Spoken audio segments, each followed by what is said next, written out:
Takes a lot of power everything needed to make these videos.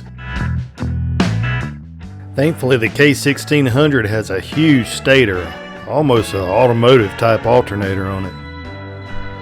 My solution to this power dilemma was to add a simple 12-volt RV style USB charging station. Chose one that has 78 watts of power total, 2 USB plugs and 2 USB-C plugs.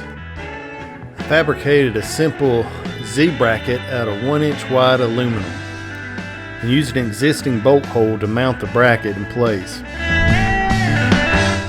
This placed the charger higher in the case so we could put battery chargers and other devices up under it.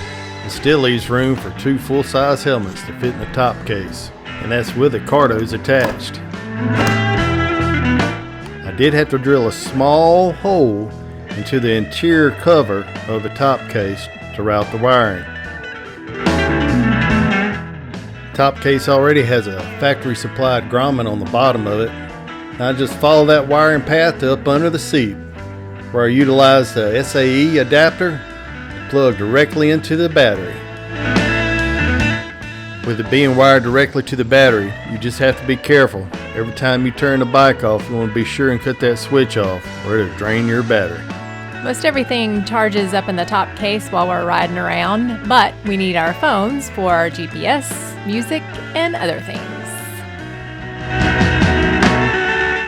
Now the BMW, being a German machine, uses a European type plug. It's not your typical cigarette lighter plug, it's a little bit smaller. So we found this simple USB adapter, plugs right into the cigarette plug, and then we just route our USB cables right along the edge of the bike. Now one thing I always do is I pop the seat off and kind of tuck the cable right up under one of the mounts for the seat. This gives it a good strain relief and make sure it's not going to come off and have our phones going down the road. What works best for me is I wear a lanyard around my neck that attaches to my phone so it's easily accessible if I need to pull it out for my music or for texting.